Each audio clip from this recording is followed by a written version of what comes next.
Olá, tudo bem? Vamos agora falar sobre o plano inclinado. Então, como que funciona um problema da dinâmica, ou seja, onde você vai aplicar lá as leis de Newton, quando você tiver algum objeto que não esteja num plano horizontal, tá? Então, nós vamos começar pelo plano inclinado.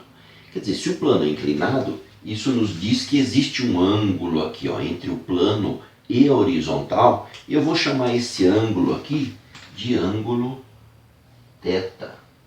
Vou dar um nome para ele, para explicar bonitinho o que acontece com esse ângulo e como ele influencia no seu problema. Ok? Então, quando a gente quer resolver o problema, lembre-se que a gente se preocupa sempre com a segunda lei de Newton. Força resultante, a massa vezes a aceleração. Se eu tenho que analisar a força resultante, onde estará a força resultante nesse problema? Então, eu vou olhar onde estão as forças. Lembre-se que a primeira delas, que a gente sempre coloca, é a força-peso, né? Do centro de massa do objeto, o planeta puxa o objeto para baixo com uma força que é a força-peso, tá? Massa vezes gravidade, já sei calcular. Agora, uma outra força que aparece, e essa agora é diferente das situações anteriores, é a força normal. Lembra, a força normal era a força que a superfície realizava no objeto. Era uma força virada da superfície para o objeto. Então, essa força normal agora, ela se encontra aqui, nessa posição,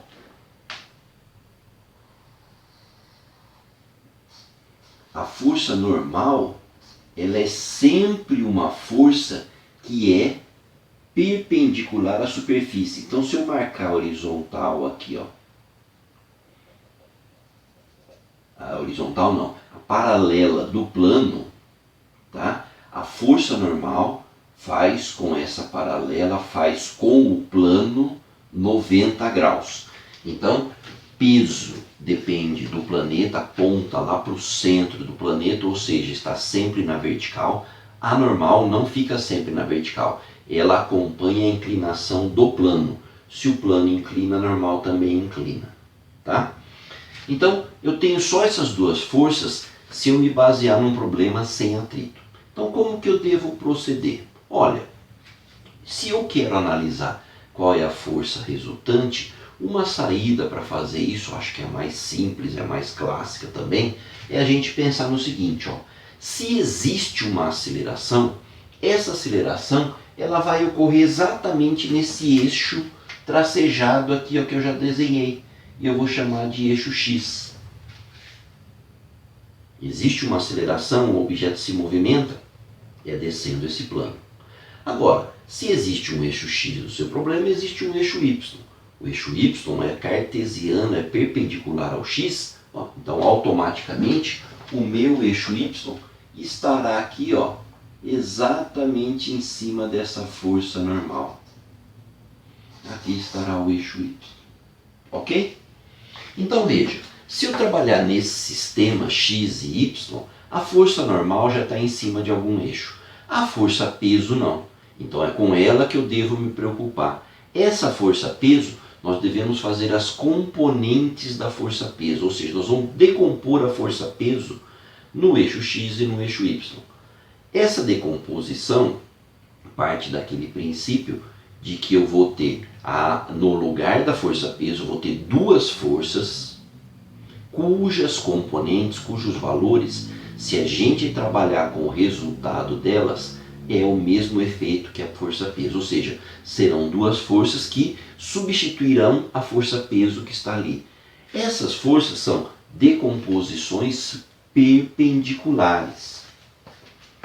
Então eu pego lá do extremo da força peso, faço uma decomposição perpendicular, jogo 90 graus lá no eixo X, e do extremo da força peso eu jogo 90 graus lá no eixo Y. Com isso, eu terei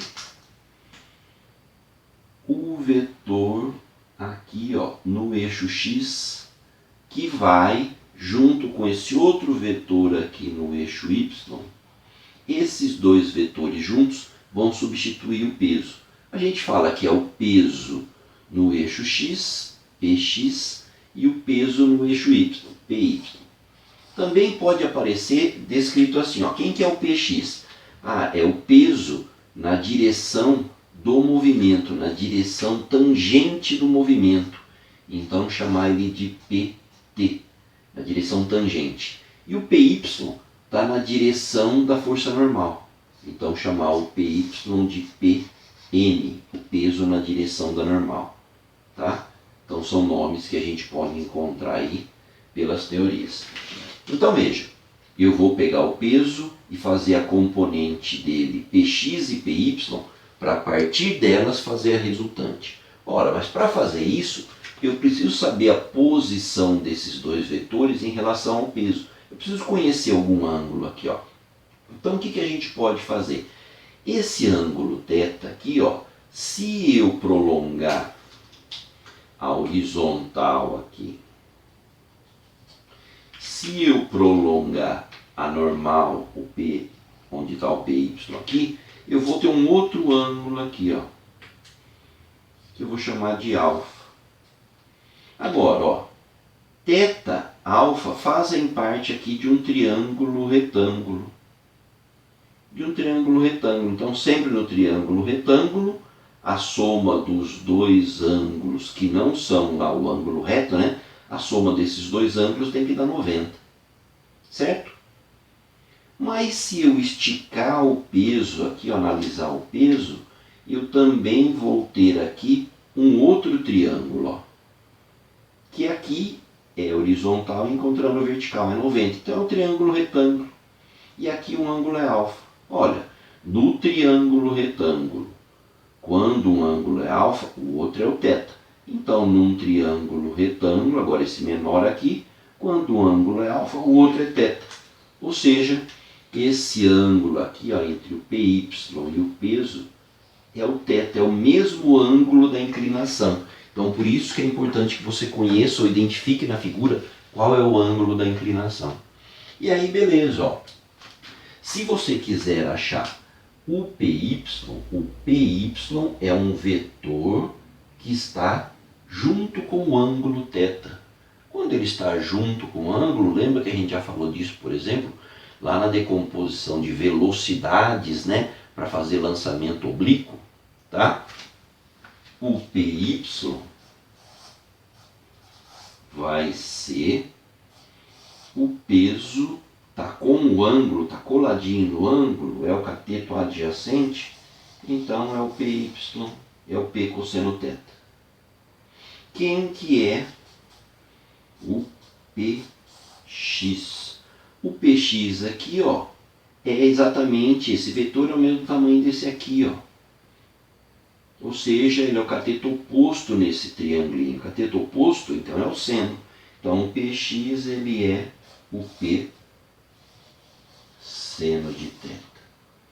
Então, todo problema, gente, onde tiver um plano inclinado, algum objeto no plano inclinado, primeira coisa que eu faço é entender o problema dessa forma, que o peso deve ser decomposto em dois vetores. Ou seja, gente, ó, agora a gente pode fazer o problema assim, ó. Se eu tenho o plano e eu tenho o meu objeto, que forças que atuam aqui, ó, para olhar a resultante? É a força normal, perpendicular ao plano, é a força agora, ó, Py apontando lá, perpendicular ao plano, e é a Px, ó, que aponta em direção à descida do objeto. Eu não trabalho mais com o peso, mas eu trabalho com Py e Px substituindo o peso. E agora, portanto, num problema desse tipo, como que eu olho quem é a força resultante? Ó? Você pode fazer separadamente. Qual é a força resultante no eixo x? Qual é a força resultante no eixo y? Vou começar pelo eixo y, que é importante para nós. No eixo y, eu tenho dois vetores, duas forças, cada uma apontando para um lado. A quanto que dá a resultante? Zero, tem que dar zero. Por quê? Porque em relação ao eixo y, ó, o objeto não se movimenta, ele não sobe nem desce o eixo Y. Ele se movimenta no eixo X. No eixo Y, ele simplesmente mantém a posição dele. Então, no eixo Y, a força resultante é zero. Ou seja, a força que aponta para um lado é igual à força que aponta para o outro. Tá? Então, isso é importante não para calcular a aceleração, mas permite que você calcule, já que você sabe quem é o PY, que você calcule quem é a força normal. E depois a gente vai ver que a força de atrito está relacionada com essa força normal. Tá? Então, por isso que é importante aqui. Mas eu quero olhar como que é a aceleração do objeto. Se ele se movimenta no eixo X, a única força que atua no eixo X é o Px. Então, o Px vai ser a massa vezes a aceleração do objeto. Tá? Se eu esticar isso aqui, ó, quem que é o Px? P seno de θ. P seno de θ. E isso é massa vezes aceleração. Ah, mas quem que é o peso? Peso é massa vezes gravidade. Seno de θ. Isso é massa vezes a aceleração. A massa, ó, tá vendo que não faz diferença se a gente considerar um objeto que tem um tamanho desprezível, ou seja, né, a distribuição de massa em torno do centro de massa não está sendo levada em conta. Tá? Se você imaginar um objeto que tem um tamanho que precisa ser analisado, aí o problema se torna outro. Tá? E aí, conclusão nossa, então, é que a aceleração que sobrou sozinha do lado de lá, ó, ela vale aqui G seno de θ.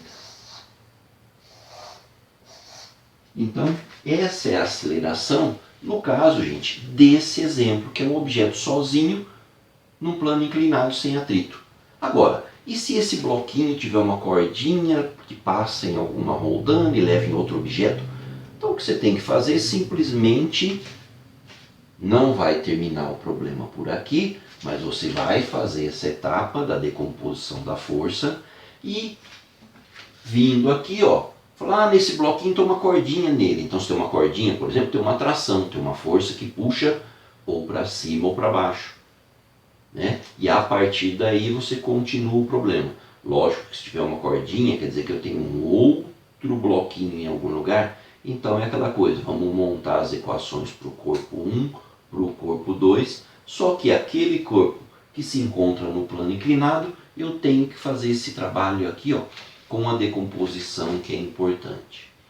Tá? Não é nada complicado, o seno e o cosseno, né? Você ao longo do tempo aí vai ter os valores já dentro da sua cabeça, mas não precisa, né? O que eu entendo é, primeiro, a decomposição é você pegar o vetor e jogar perpendicular no eixo. Pegar o vetor e projetar perpendicularmente no eixo. Darão dois vetores. Tá? Segundo, a maneira matemática de achar isso é através da trigonometria de usar seno e cosseno. Se precisar do ângulo, o problema fornece para você. Tá? Agora, isso é praticar dentro de alguns problemas. Ok? Então, fique em casa, física em casa. Um abraço.